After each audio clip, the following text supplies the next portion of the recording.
में ये देखिए, पुलिस के छोड़ने के बाद जयराम महतो पहली बार जो है सामने आपको नजर आ रहे होंगे। जयराम जी आज जो है लाइव नहीं किसी का लाइव नहीं है ना लाइव नहीं रिकॉर्डिंग लाइव होगा तो उसको हटा दो।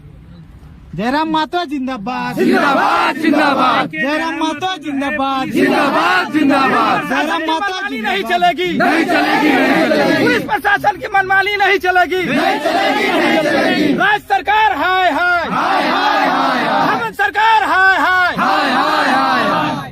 60-40 ना चलतो, नहीं चलतो, नहीं चलतो, 60-40 ना चलतो, नहीं चलतो, नहीं चलतो। जयराम जी आप जो है आज आपको पुलिस ने गिरफ्तार किया था, हिरासत में लिया था, कितने घंटे थाने में बैठाई और क्या क्या आपको प्रशासन ने कहा?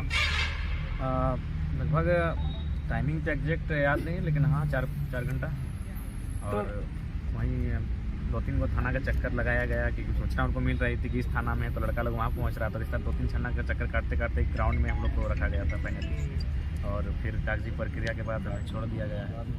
क्यों हिरासत में लिया था, क्या कहा गया आपको? देखिए, हमें कहा गया कि मैंने आपकी उपस्थिति से आंदोलन में मैंने थोड़ा सा लग रहा है कि सरकार के ऐसे भी सरकार की नीतियों के खिलाफ हम लोग प्रदर्शन कर ही रहे हैं, तो उनका कहना है कि आपकी उपस्थिति हमारे लिए माने विधि व्यवस्था को डैमेज कर रहे, जबकि ऐसा कुछ नहीं था।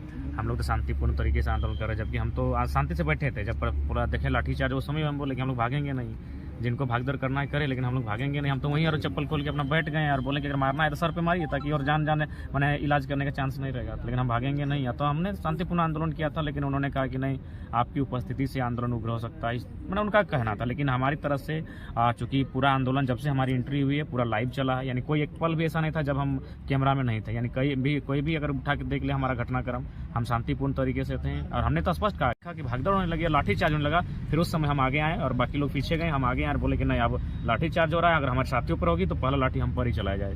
तो फिर हम लोग वहीं बैठ गए, बोले लाठी चलाने चलाइए, हम लोग भागेंगे नहीं। तो उन्होंने कहा नहीं, आपको डिटेन करना है, बोले जो करना है कीजिए, हम लोग भागेंगे नहीं। और आज तो शहीद आजम भगत सिंह का शहादत दिवस है। शहीद आजम भगत सिंह सुखदेव राजगुरु को उनकी शहादत को नमन करते हैं। और बिल्कुल चूंकि उनको अगर आदर्श मानते हैं तो आज हमें साबित भी करना था कि उनको सच में आदर्श मानते हैं। हम लोग साबित किया, हम लोग पीछे नहीं हटे।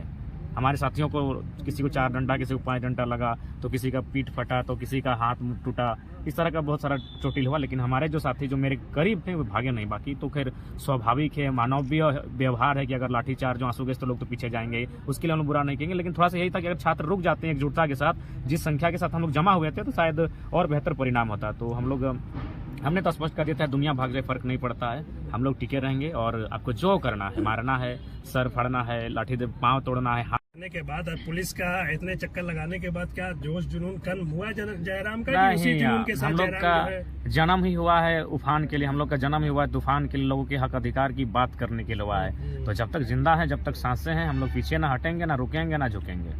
अच्छा जयराम, अब तो आपकी रिहाई हो गई है, रिहाई के बाद क्या कहिएगा सरकार को, पुलिस को, और ये पूरा जो आज का पूरा घटनाक्रम हुआ उसको लेकर? देखिए, सबसे पहले सरकार को तो हम वही बात कहेंगे जो रिपीट करते हैं कि आप थोड़ा सा क्यों मूर्खतापूर्ण नीतियां लेकर आते हैं। 60-40 की नीति कैसे चल सकती है? 40% आप पूरे भारत को बेच दीजिएगा नौकरियों को।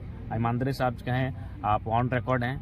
बहुत सारे प्रशासनिक लोग हमसे ऐसे मिले, उन्होंने अपने दर्द को सुनाया कि देखिए हम लोग भी झारखंड के हैं और बड़ी मुश्किल से 3रा-4था अटेम्प्ट में नौकरी ली है, क्योंकि नाम नहीं कहेंगे, देखिए रहे हैं हमारे साथ अगर किसी का फोटो दिख रहा है तो सस्पेंड हो जा रहे हैं। तो उन्होंने अपने दर्द को समझाया कि बाबू आप लोग जो भी कर रहे हैं सही कर रहे हैं, लेकिन हम लोग क्या कर सकते हैं, हम लोग अपना ड्यूटी में बंधा हुआ है, हम लोग सरकार के तंत्र हैं, हमें अपना ड्यूटी करना पड़ता है। तो हमने भी कहा हमारी इस लड़ाई आपसे नहीं, हमारी लड़ाई सिस्टम से। उन्होंने बिल्कुल, हम लोग भी 3रे-4थे अटेम्प्ट में अपनी नौकरी को किए। आज अगर प्रशासन में अगर हम लोग है भी तो बहुत दर्द के साथ, झारखंड के साथ वास्तव में दर्द हो रहा है। 40% क्यों बाहर को जाएगा?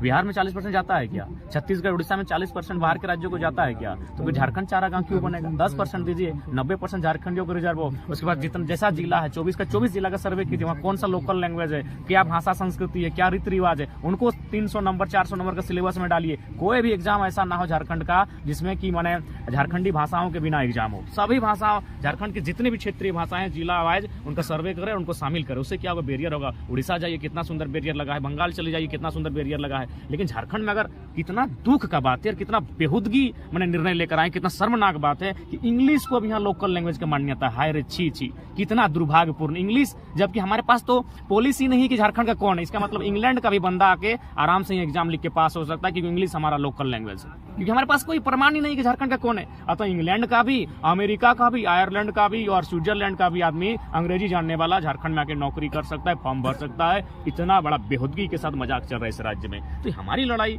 जो जेन्युइन है वो हमारे साथ है। बहुत सारे साथी मिले जो बोले नहीं भाई हम लोग बिहार राज्य से संबंध है, लेकिन आपकी लड़ाई में बिल्कुल साथ, ये 60-40 कहीं नहीं है। तो बिल्कुल 10% 15% अन्य राज्यों के लिए ओपन रहे, बाकी जो है वो मूल झारखंडियों के लिए रहे। हमारी लड़ाई कहीं गलत नहीं है। जो भी प्रशासनिक लोग जिन्होंने आज भले लाठीचार्ज किया है, लेकिन लाठीचार्ज करने के बाद उन्होंने कहा हम ड्यूटी है इसलिए लाठीचार्ज कर रहे हैं, लेकिन हम लोग भी मानते हैं ये गलत नीति है। जयराम जी, आप आज जो है पूरा घटनाक्रम हुआ, आप शुरुआत से एक बार बता दीजिए, क्योंकि आपके कई जानने वाले जो लोग हैं वो पूछ रहे हैं कि जयराम को जब पुलिस ने हिरासत में लिया, हिरासत में लिए जाने के बाद से जयराम को छोड़ने तक पुलिस ने क्या कुछ किया आपके साथ? सबसे पहले हम लोग काफ़ी भीड़ थी, हम लोग जुटे हुए थे। प्रशासन के द्वारा जो विधि व्यवस्था एडीएम है महोदय, उन्होंने अनाउंसमेंट किया अपने माइक से कि आप लोग यहाँ से चले जाएं, नहीं तो हम लोग लाठीचार्ज करेंगे। तो हमने कहा कि लाठीचार्ज कीजिए, चाहे जो कीजिए, हम लोग का कदम पीछे नहीं हटेगा, हम लोग यहीं पे रहेंगे। तो फिलहाल लाठीचार्ज स्टार्ट हुआ। हमारे कुछ साथी जो कि मानवीय व्यवहार है, लाठीचार्ज और आंसू गैस से तो पीछे हटना स्वाभाविक है, लेकिन हम लोग हटे नहीं। जितना लाठी जोर से चला उतना हम लोग आगे बढ़े। हमारे कुछ साथी हमको पकड़ के थे कि नहीं आपको छोड़ेंगे नहीं। तो फिलहाल और हमने भी कहा कि आज भगत सिंह की शहादत दिवस है, अतः अगर हमें मारते मारते शहीद भी कर देंगे, लेकिन हम लोग आपकी लाठी से डर से पीछे नहीं हटेंगे। फिर हम लोग को वहाँ से एडीएम महोदय के द्वारा डिटेन किया गया कि नहीं आज शाम तक, जब तक कि मैंने शाम नहीं ढलती है, आपको डिटेन किया जाता है। और वे वहाँ लेकर जाते हैं 2-3 थाना, चूंकि हम लोग भी परिचित है रांची के क्षेत्रों से, कहाँ कहाँ घुमाया गया आइडिया नहीं है, लेकिन 2-3 थाना का चक्कर हम लोग काटा गया। और फाइनली एक मैदान था खुला, वहाँ ले जाकर हमें काफी मैंने कब छोड़ा गया? अभी अंधेरे जब शाम ढल गई, शाम ढलने के आपको धुरवा से गिरफ्तारी हुई, आपको वहाँ विधानसभा के पास से, जगन्नाथपुर थाना के पास से, और वहाँ से गिरफ्तारी करके आपको कहाँ लाकर छोड़ा गया? हम लोग को अभी और मांझी पार किया गया, मैंने रांची की सीमा के बाद छोड़ा गया। और क्या कहकर छोड़ा गया है? यही कहकर छोड़ा गया कि आपसे मैंने आग्रह होगा कि जो भी हुआ और हम लोग अपना ड्यूटी कर रहे हैं, तो आप लोग अब यहाँ से घर चले जाइए, रात्रि को फिर वापस रांची मत आइएगा, ये कहते हुए छोड़ा गया। चेतावनी देकर छोड़ा गया? चेतावनी नहीं, एक तरह से आग्रह किया है। चेतावनी तो देते तो फिर खड़ा हो आग्रह है।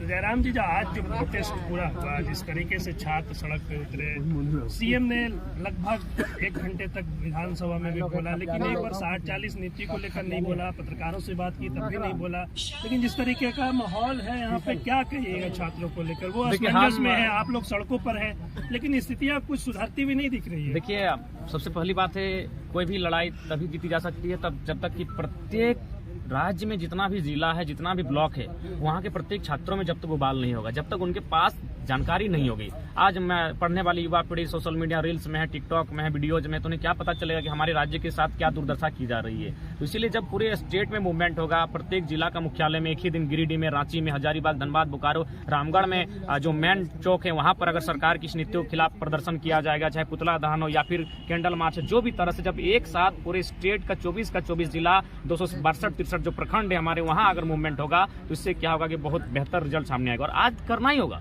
अगर नहीं करते तो झारखंड के साथ भारी भूल होगी। भले आज चूंकि देखिए स्टूडेंट है, पढ़ने वाले आज 15 साल 10 साल से तैयारी कर रहे हैं, तो हो सके हम भी अगर होते तो बोलते चलो भाई 60 ही है, उसी में फॉर्म भर लेते हैं। लेकिन क्या होगा, आने वाले 20 सालों में जब ये फिर 40 वाले क्या हो जाएंगे, 60 में आ जाएंगे, और नए 40 फिर उस रास्ते से आएंगे। फिर आने वाले 20 सालों में वे लोग 60 में आ जाएंगे और नए 40 फिर माने झारखंडी माने, तो इस तरह चलता रहेगा। इसीलिए आज अगर इस बैरियर को नहीं बंद किया जाता है, तो आप देख सकते हैं आज कहीं भी जाते हैं तो झारखंड में फील ही नहीं होता। हम झारखंड में, खासकर आपके रांची के कुछ क्षेत्र में हो जाता है, लेकिन धनबाद, बोकारो के टाउन में चले जाते हैं, चाहे प्रशासनिक विभाग हो या कोई भी विभाग हो, फील ही नहीं होता झारखंड का। सारे पदाधिकारी बाहर राज्यों के, सारे अधिकारी बाहर राज्यों के। तो भैया हम लोग क्यों झारखंड लेके झालमुड़ी बेचने के लिए झारखंड राज्य लिए हैं? और हमने किसी को कहाँ गलत बोला? हमने तो कभी बिहार राज्य, बिहार, बंगाल, उड़ीसा को लेकर कोई कंट्रोवर्सी का बात नहीं कहा। हमने ये कहा कि राज्य हमारा है, बिहार में पहला अधिकार बिहार को जाता है, बंगाल में पहला अधिकार बंगाल को जाता है। उनके फॉर्म में लिखा है कि बंगाल का निवासी हो, बिहार का निवासी हो, उड़ीसा का निवासी हो, तो झारखंड में कहने फॉर्म आ रहा है कि झारखंड का निवासी हो, या भारत का नागरिक क्यों होगा? तो यही हमारी मांग है। हमारी लड़ाई किसी भी स्तर से, छात्रों की लड़ाई गलत नहीं है। आज अगर राज्य सरकार इस पर नियम नहीं बनाती है, तो 20-25 सालों में जो झारखंड के मूल लोग हैं, वो धीरे धीरे अपनी जमीनों को छोड़ते हुए, अपनी नौकरियों को छोड़ते हुए, और ऐसे नौकरियां छीन ही रहे हैं, वो लोग कहीं ना कहीं रिफ्यूजी बन जाएंगे। और ऐसा ना हो, क्योंकि राज्य हमने रिफ्यूजी बनने के लिए नहीं लिया है, यह राज्य हमने हक पाने के लिए लिया है, यह राज्य हमने उन्नति करने